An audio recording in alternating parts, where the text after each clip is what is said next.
નમસ્કાર ખેડૂત મિત્રો, આજે આપણે એક એવા વિષય પર વાત કરવા જઈ રહ્યા છીએ જે દરેક મગફળી ઉગાડતા ખેડૂત માટે ખૂબ જ મહત્ત્વનો છે. ઘણા ખેડૂતો મગફળી વાવે છે, સારું બીજ પણ લે છે, સમયસર વાવેતર પણ કરી દે છે, પણ એક મોટી ભૂલ કરી દે છે. વાવેતર પહેલાં જમીનમાં કયું ખાતર નાખવું તેની સાચી માહિતી નથી હોતી અને પછી શું થાય છે કે છોડ પીળા પડે છે, મૂળનો વિકાસ ઓછો થાય છે, ડોળા પણ ઓછા બેસે છે, એટલે કે દાણા પણ ઓછા બેસે છે અને આખરે ઉત્પાદન પણ ઓછું થાય છે. પણ ખેડૂત મિત્રો, જો વાવેતર પહેલાં યોગ્ય ખાતરનો ઉપયોગ કરવામાં આવે તો મગફળીનો પાક શરૂઆતથી જ મજબૂત બની શકે છે. છોડનો વિકાસ સારો થાય છે અને વધારે ડોળા એટલે કે દાણા પણ બેસે છે, દાણા ભરાવા સારા થાય છે અને ઉત્પાદન પણ વધુ થાય છે. એટલે આજના આ વિડીયોમાં આપણે સંપૂર્ણ માહિતી જાણીશું કે મગફળી વાવેતર પહેલાં કયું ખાતર નાખવું જોઈએ, કેટલું નાખવું જોઈએ અને ક્યારે નાખવું જોઈએ અને કઈ ભૂલો ના કરવી જોઈએ. તો વિડીયોમાં અંત સુધી બન્યા રહેજો. સૌથી પહેલાં વાત કરીએ મગફળી પાકનું મહત્ત્વ. ખેડૂત મિત્રો, મગફળી ગુજરાતનો ખૂબ જ મહત્ત્વનો તેલબિયા પાક છે. ગુજરાતના ઘણા જિલ્લાઓમાં મોટા પ્રમાણમાં મગફળીની ખેતી થાય છે. ખાસ કરીને જૂનાગઢ, રાજકોટ, જામનગર, અમરેલી, ભાવનગર, કચ્છ અને બનાસકાંઠા જેવા વિસ્તારોમાં ખેડૂતો મગફળીનું મોટા પ્રમાણમાં વાવેતર કરે છે. મગફળીનો પાક ખેડૂતને સારો નફો આપી શકે છે, પણ તેના માટે શરૂઆતથી જ યોગ્ય વ્યવસ્થા જ રાખવી જરૂરી છે. મગફળી માટે કેવી જમીન હોવી જોઈએ? તો મગફળી માટે ભૂરભૂરી અને સારા નિતારવાળી જમીન સૌથી સારી માનવામાં આવે છે.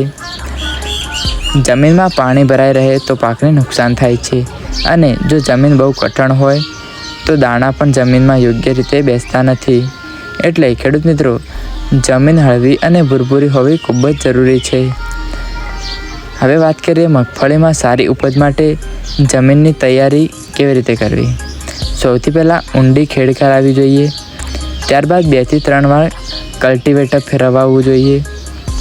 જમીન સંપૂર્ણપણે ભૂરભૂરી બનાવવી જોઈએ અને છેલ્લી ખેડ વખતે ખાતર જમીનમાં સારી રીતે મિક્સ કરી દેવું જોઈએ.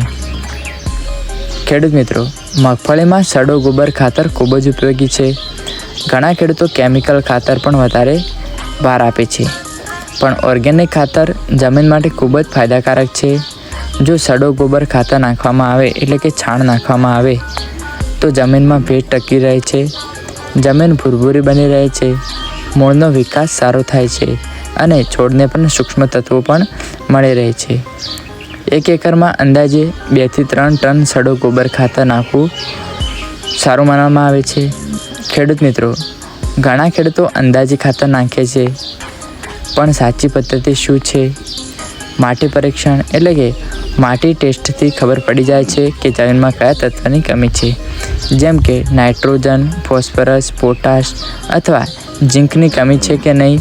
આથી ખાતરનો ખર્ચ પણ બચે છે અને ઉત્પાદન પણ વધે છે. મગફળીમાં કયા તત્વોની જરૂર પડે? તો મગફળીના પાકમાં સૌથી વધુ જરૂર પડે છે, જેમાં ફોસ્ફરસ, સલ્ફર, કેલ્શિયમ અને થોડું નાઇટ્રોજન. આ તત્વો છોડના વિકાસ માટે ખૂબ જ જરૂરી છે. હવે વાત કરીએ DAP અને SSPમાં કયું સારું. ખેડૂત મિત્રો, ઘણા ખેડૂતો પૂછે છે કે DAP નાખવું કે SSP. તો ચાલો સમજીએ. DAPમાં નાઇટ્રોજન અને ફોસ્ફરસ મળે છે, પણ SSPમાં ફોસ્ફરસ સાથે સલ્ફર અને કેલ્શિયમ પણ મળે છે અને મગફળીના પાકમાં સલ્ફર અને કેલ્શિયમ ખૂબ જ મહત્ત્વના છે. એટલે મગફળી માટે SSP વધારે સારું માનવામાં આવે છે. હવે વાત કરીએ સૌથી મહત્ત્વની કે મગફળી વાવેતર પહેલાં 1 એકરમાં કયું ખાતર નાખવું જોઈએ.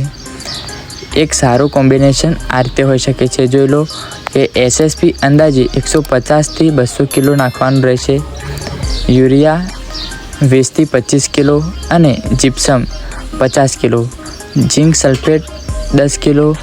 આ ખાતરો છેલ્લી ખેડ વખતે જમીનમાં મિક્સ કરી દેવા જરૂરી છે. જીપ્સમ કેવી જરૂરી એટલે કે ઘણા ખેડૂતો જીપ્સમ નાખતા જ નથી, પણ આ મોટી ભૂલ છે. જીપ્સમથી કેલ્શિયમ અને સલ્ફર મળે છે, જે દાણા બેસવા એટલે કે ડોળા બેસવા અને દાણા ભરવા માટે ખૂબ જ જરૂરી છે.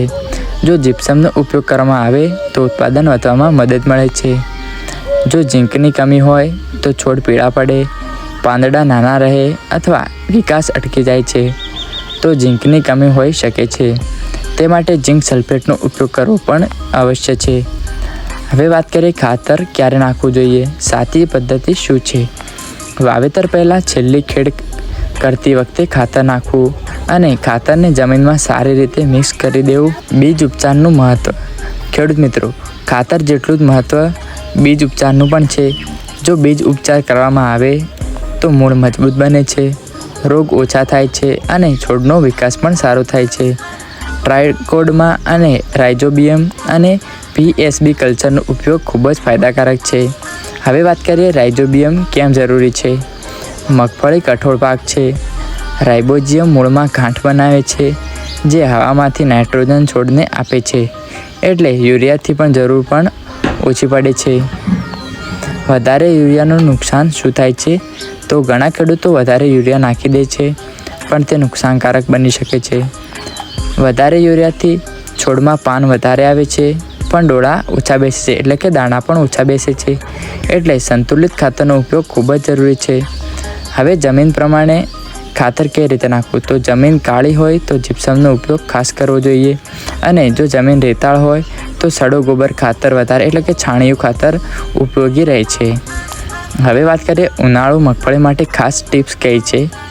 તો ઉનાળામાં અને ચોમાસામાં મગફળી વાવેતર કરો તો પાણીની યોગ્ય વ્યવસ્થા રાખવી જોઈએ, જીપ્સમનો ઉપયોગ કરવો જોઈએ અને સમયસર સિંચાઈ કરવી જોઈએ. સૂક્ષ્મ તત્વોનું મહત્ત્વ. મગફળીમાં ઝીંક સિવાય બોરોન અને આયર્ન જેવા સૂક્ષ્મ તત્વો પણ મહત્ત્વના છે. જો આ તત્વોની કમી થાય તો પાકના વિકાસ પર અસર પડે છે. હવે વાત કરીએ ખેડૂતો મોટાભાગના શું ભૂલો કરે છે. જેમ કે કાચું ગોબર નાખવું, વધારે યુરિયા નાખવું, જીપ્સમ ન નાખવું, માટી પરીક્ષણ ન કરાવવું અને બીજ ઉપચાર વગર વાવેતર કરવું. આ ભૂલો ટાળવી ખૂબ જ જરૂરી છે. હવે વધુ ઉત્પાદન માટે મારી ખાસ સલાહ છે. જો તમે સડો ગોબર એટલે કે છાણિયું ખાતર, SSP, જીપ્સમ, ઝીંક અને બીજ ઉપચારનો યોગ્ય ઉપયોગ કરશો તો મગફળીમાં ખૂબ જ સારા પરિણામ મળી શકે છે. 1 એકર માટે એક સારું કોમ્બિનેશન આપવું તો 2 થી 3 ટન સડો ગોબર નાખો, 150 ગ્રામથી 200 કિલો SSP અને 50 કિલો જીપ્સમ, 10 કિલો ઝીંક સલ્ફેટ, 20 કિલો યુરિયા. આ કોમ્બિનેશન ઘણા ખેડૂતો માટે સારા પરિણામ આપે છે. તો ખેડૂત મિત્રો, આ હતી મગફળી વાવેતર પહેલાં કયું ખાતર નાખવું તેની સંપૂર્ણ માહિતી.